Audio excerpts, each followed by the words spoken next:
असल में ना आप 9% बोल रहे हैं मोटिवेशन की कमी है। 9% बच्चे आपके बैच में बोल रहे हैं कि उनको जीवन में मोटिवेशन चाहिए। ऐसी अजीब सी विचित्र सी दुनिया हो गई है कि इस समय हर चीज़ के लिए इंसान को मोटिवेशन चाहिए। मुझे पढ़ाई करने के लिए मोटिवेशन दे दो, मुझे सुबह उठने के लिए मोटिवेशन दे दो, मुझे काम करने के लिए मोटिवेशन दे दो। असल में आपको मोटिवेशन नहीं चाहिए बेटा, आपको रीज़न चाहिए, कारण चाहिए कि मैं क्यों पढ़ाई कर रहा हूँ, मैं क्यों मेहनत कर रहा हूँ, मैं क्यों यूँ भागा जा रहा हूँ, दौड़ा जा रहा हूँ। आपको इसके पीछे का कारण चाहिए, मोटिवेशन नहीं चाहिए आपको। मोटिवेशन आज दूँगा, कल ख़त्म हो जाएगा, फिर कल दूँगा, फिर ख़त्म हो जाएगा। देखिए मोटिवेशन क्या है, ऐसे कोई पुड़िया में बंद करके तो मैं आपको दूँगा नहीं कि आप खा लोगे और आप मोटिवेट हो जाओगे। आपको कारण चाहिए कि आप क्यों इतनी मेहनत कर रहे हो, आप क्यों यूँ तेज़ी से दौड़े जा रहे हो। और वो कारण ये है बेटा कि ऊपर वाले ने आपको सबसे खूबसूरत चीज़ बनाई है जो है इंसान।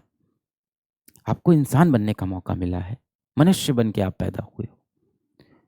आने वाला जीवन बेहद खूबसूरत होने वाला है बेटा, बेहद खूबसूरत होने वाला है। मेरी बात समझो, बिल्कुल टेंशन मत लो।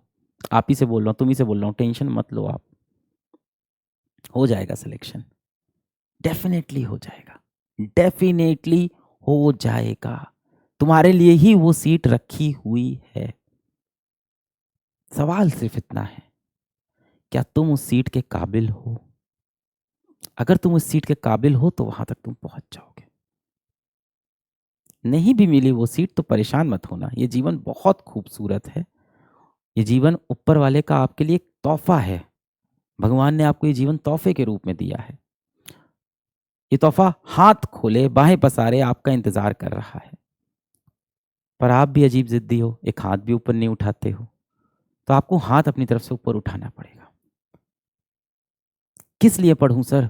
पढ़ लिख के बड़ा आदमी बनना है, मेहनत करना है, जीवन बहुत कठोर है, दुनिया में बहुत कॉम्पिटिशन है, मुझे लड़ना है, भिड़ना है, मुझे कुछ करके दिखाना है वरना मैं गरीब मर जाऊँगा, वरना मुझे भीख माँगनी पड़ेगी, मेरा जीवन खराब हो जाएगा। नहीं भाई, इसलिए नहीं पढ़ना है। इसलिए पढ़ना है कि इस जीवन का मज़ा ले सकें। इसलिए पढ़ना है कि ये जो खूबसूरत जीवन है, इसको पूरी तरह से हम खुशी-खुशी जी सकें, इसलिए पढ़ना है। आपको बहुत ज़्यादा डरा के रखा गया है। कई बार माता-पिता ने डराया, कई बार अभिभावकों ने डराया, आस-पड़ोस के लोगों ने डराया। बाद में हम शिक्षकों से भी गलती हुई, हमने भी आपको डराया कि जीवन बहुत कठोर है, जीवन एक शैतान है, जीवन एक दानव है। पढ़ोगे नहीं तो फ़ेल हो जाओगे, पढ़ोगे नहीं तो कल भीख माँगोगे, ऐसे आपको डरा दिया। जीवन बहुत खूबसूरत है। भगवान का दिया सबसे खूबसूरत तोहफ़ा है। ऊपर वाले का दिया सबसे खूबसूरत तोहफ़ा है जीवन, मनुष्य के रूप में वो भी। आपको इंसान बनाया है, आपको कोई जानवर नहीं बनाया, इंसान के रूप में आप पैदा हुए हो। सोचने की क्षमता है आपके पास, देखने की क्षमता, बोलने की क्षमता, समझने की क्षमता है। इसलिए पढ़ो कि इस खूबसूरत जीवन का हम आनंद ले सकें। ये जीवन यूँ ही बर्बाद ना हो जाए, इसलिए पढ़ो। इसलिए पढ़ो कि आप अपने जीवन के मैक्सिमम पोटेंशियल तक पहुँच पाओ। मैक्सिमम पोटेंशियल तक, किसी और से नहीं, खुद सोचो आपका जो मैक्सिमम पोटेंशियल है, क्या आप वहां पे जीवन जी रहे हो? जाहिर सी बात है, आप मेहनत करोगे तो जीवन में आप अच्छे पैसे कमाओगे, आप अच्छा नाम कमाओगे, आप अच्छी जगह पहुंच जाओगे, आपके पास अच्छे सुख साधन होंगे और आपको जीवन का मजा पहले से ज्यादा आएगा। हाँ, अगर आप साधु बन जाते हो तो वो अलग बात है। साधु बनना भी इतना आसान नहीं है, सच्चा साधु बनना इतना आसान नहीं। आपको मोटिवेशन नहीं चाहिए बेटा, आपको कारण चाहिए। कारण क्या है? कारण है नाम बनाना खुद का। क्या नाम है आपका बेटा? निखिल दुबे आपका नाम है। आप नहीं चाहोगे कि कल को पूरा मोहल्ला, पूरा शहर, पूरा प्रदेश, पूरा देश, पूरी दुनिया निखिल दुबे को जाने, निखिल दुबे की फोटो देखे, निखिल दुबे को हर कोई जानता हो, निखिल दुबे का हर तरफ नाम हो, निखिल दुबे के पास बेशुमार पैसा हो, इज्जत हो, सारे सुख साधन हो। उस निखिल दुबे को एक बार दिमाग में सोचो, एक बार इमेजिन करो उसको। आदित्य नाम है। तो एक आदित्य नारायण गुप्ता होगा जो आज एक छोटे से कमरे में बैठ के अपने मोबाइल पे ये वीडियो देख रहा होगा, और एक आदित्य होगा जो एक बेहतरीन से घर में, जहाँ सारी सुख सुविधा होगी, जहाँ वो अपने माँ अपने बाप को नए कपड़े खरीद के दे सकता है, जहाँ वो अपने पिताजी को कार में बैठा के घुमा सकता है, जहाँ वो अपनी माताजी को जब सब्जी लेने जाना हुआ तो साथ में एक हेल्पर भेज सकता है। एक वो जिंदगी भी है, बहुत खूबसूरत होगी वो जिंदगी, जब अपने माता पिता के लिए आप कुछ कर पाओगे। ये कारण है। एक वो भी जिंदगी है जब ये आदित्य अपने जैसे बहुत से आदित्य की मदद कर रहा होगा, बहुत सारे गरीबों को खाना खिला रहा होगा, बहुत सारे लोगों की मदद कर रहा होगा, बहुत सारे गरीब बच्चों को पढ़ा रहा होगा, अनाथालय खोल रहा होगा। वो भी तो एक जीवन है। कितनी खुशी मिलेगी उस जीवन में, आपको कितनी खुशी मिलेगी। और मैं आपको दावे के साथ बता सकता हूँ, वो खुशी इस समय मोबाइल पे 4 रील देखना, कोई गेम खेलना, दोस्तों से फालतू की बातें करना, बेवजह के लोगों से झगड़े करना, इन सब से कहीं ज़्यादा होगी। आपको लगता है ना कि आप स्कूल के अंदर बहुत बड़े गुंडे बन गए हो, आपका बहुत बड़ा ग्रुप है, आपका बहुत बड़ा गैंग है। कुछ नहीं है। मेरे स्कूल में ऐसे कई बच्चे थे जो लड़ाई झगड़ा करते थे, गैंग बनाते थे, ग्रुप बनाते थे। अभी बीते दिनों मैं अपने शहर गया था, तो मैंने कुछ दोस्तों से पूछा कि वो लोग कहाँ हैं यार, वो जो लड़ाई झगड़ा करते थे? आजकल क्या कर रहे हैं? कि वो जो मेरे स्कूल में लड़ाई झगड़ा करते थे, वो लोग क्या कर रहे हैं? पता चला वो अभी भी लड़ाई झगड़ा ही कर रहे हैं और कुछ नहीं कर पाए जीवन में। वो वही करते रह गए।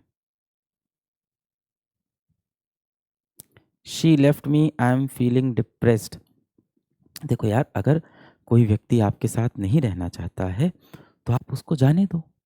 ज़बरदस्ती अगर आप उसको रोक भी लोगे, तो क्या वो आपका हो जाएगा? बिल्कुल नहीं। उसके मन में क्या आपके लिए कोई फीलिंग है? नहीं है। आप रोज़ उसको मैसेज करते हो, फिर वेट करते हो आपके मैसेज पे कब डबल टिक होगा। आप लगातार वेट करते हो कब वो ऑनलाइन आएगा, आपके मैसेज का रिप्लाई कर देगा। एक बार प्लीज़ मेरा मैसेज देख ले, काश मुझे एक रिप्लाई मिल जाए उनका। प्लीज़ आई एम सॉरी, मेरी बात मान लो, बहुत बड़ी गलती हो गई, अब से नहीं होगी। लंबे-लंबे मैसेज आप भेज रहे हो। फिर इंतज़ार कर रहे हो कब वो ऑनलाइन आएँगे, और वो ऑनलाइन आते ही चले जाते हैं, आपको बिना रिप्लाई किए।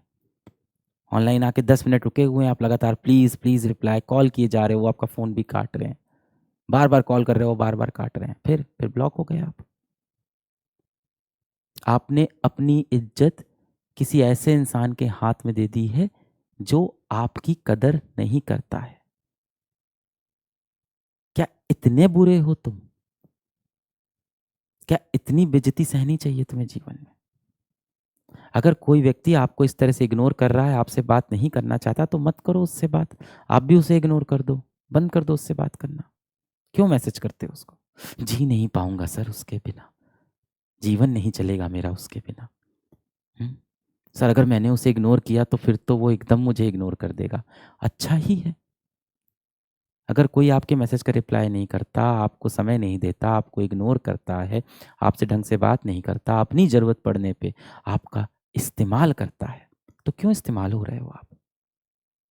इसलिए भेजा था भगवान श्री कृष्ण ने आपको इस दुनिया में, कि ऐसे इस्तेमाल हो जाओ आप, किसी सेल्फिश इंसान के हाथों में, किसी मतलबी इंसान के हाथों में। आप भी उस इंसान को इग्नोर कर दो। 2 ही बातें हो सकती है। जैसे ही आप इग्नोर करोगे, वो आपसे बात करना बंद कर देगा। अच्छा हुआ ऐसा इंसान आपके जीवन से चला गया, खुश रहोगे आप। दूसरा हो सकता है वो सुधर जाए, उसको डर लगे, उसे समझ में आ जाए कि अब नहीं चलेगी मेरे यहाँ पे, ऐसे दाल नहीं गलेगी, मुझे भी अब इसको समय देना पड़ेगा, मुझे भी इससे तमीज़ से बात करनी पड़ेगी। सामने वाला इसीलिए आपकी इज़्ज़त नहीं करता, क्योंकि आप खुद की इज़्ज़त नहीं करते बेटा। आपने खुद अपनी इज़्ज़त ऐसे ज़मीन पे बिखेर के उनके सामने रख दी है, और वो हर रोज़ उस इज़्ज़त को कुचलते हैं, आपसे अपना काम निकालते हैं। और जितना वो आपको इग्नोर करते जाते हैं, उतना आप हाथ जोड़ के उनके पैर में गिरते रहते हो पूरे समय कि प्लीज़ मुझसे बात कर लो, रिप्लाई कर दो, कॉल कर रहे हो। जिस दिन बेटा आप उनको रिप्लाई करना खुद बंद कर दोगे ना, जिस दिन आपने उनको इग्नोर करना शुरू कर दिया ना, तो 2 बातें हो सकती है। हो सकता है वो आपके पीछे चले आएँ, या हो सकता है आपके जीवन से वो चले जाएँ, और दोनों ही चीज़ें आपके लिए सबसे बेस्ट है। बाहर निकलो इन सारी चीज़ों से, खुद की वैल्यू समझो। ये दुनिया आपकी तभी इज्जत करेगी जब आप खुद की इज्जत करोगे बेटा। आप क्यों उससे उम्मीद करते हो कि वो आपके मैसेज का रिप्लाई करें? क्यों उम्मीद करते हो कि वो आपके साथ घूमने जाएँ? इस दुनिया में सबसे खराब चीज़ उम्मीद है। Hope my friend is a very dangerous thing. Hope my friend is a very dangerous thing. जब भी किसी से उम्मीद करो टूट जाती है। इससे अच्छा उम्मीद करना ही छोड़ दो यार लोगों से। अपने ऊपर निर्भर हो जाओ। अपने लिए कुछ करो। मत करो अपने माँ-बाप के लिए, अपने के लिए करो। एक बेहतरीन जीवन जियो। जब आज आप रोड पे बाहर निकलते हो तो आपको हर तरह के लोग दिखते हैं। कुछ ऐसे दिखते हैं जो अपने जीवन में बहुत सफल हो गए हैं, बहुत सी सुख सुविधाएँ उनके पास हैं, मानसिक रूप से भी खुश हैं, सेहत भी अच्छी है, अपनी सेहत का भी ध्यान दे रहे हैं, अपने घर वालों के लिए, अपने परिवार के लिए, अपने भाई-बहन के लिए, अपने माता-पिता के लिए कुछ कर पा रहे हैं, समाज के लिए भी कुछ कर पा रहे हैं, गरीबों की भी मदद कर पा रहे हैं। और आपको एक ऐसा इंसान भी दिखता है जो जीवन से हारा हुआ है, जो परेशान हो गया है और अभी भी कहीं न कहीं वो अपने जीवन के लिए सीरियस नहीं हुआ है। अभी भी वो प्रयास नहीं कर रहा है। बहुत सिंपल है, आप उन दोनों में से किसे चुनोगे? ज़ाहिर-सी बात है पहले वाले को चुनोगे। ये है कारण बेटा। आईआईटी का एक exam is not everything, I always believe it. मुझे पूरा विश्वास है कि आईआईटी का ये एग्ज़ाम आपकी काबिलियत को जज करने वाला नहीं है। ये तो सिर्फ़ एक पड़ाव है। पर क्या आप अपने आप को इस प्रकार का बना रहे हो, इस तरह का बना रहे हो कि आप जीवन में सफल हो पाओगे? क्या आपकी ऐसी आदतें बन रही हैं?